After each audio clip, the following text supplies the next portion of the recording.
Hi అండి, అందరికీ నమస్కారం.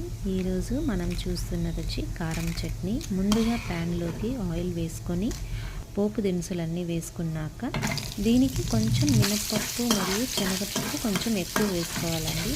తర్వాత ఎండుమిర్చి, తెల్లగడ్డలు, మళ్ళీ ఎర్రగడ్డలు అన్నీ వేసి బాగా వేయించుకోవాలి. చిటికెడు పసుపు కూడా వేసుకోండి, నేను మర్చిపోయా వీడియో తీయడం.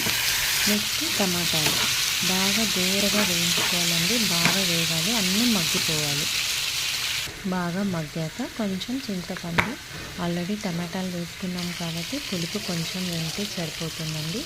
కొంచెం చింతపండు వేసుకొని మూత పెట్టి బాగా ఉడికించుకోవాలి. తర్వాత సాల్ట్ వేసి ఇంకాసేపు ఉడికించాలి. ఉడికిన తర్వాత స్టవ్ ఆఫ్ చేసుకొని మనం దీన్ని పక్కన పెట్టుకోవాలి. బాగా చల్లారాక మళ్ళీ మనం మిక్సీ జార్లోకి తీసుకొని దీన్ని ఫైన్ పేస్ట్ లాగా చేసుకోవాలండి. చాలా టేస్టీగా ఉంటుంది.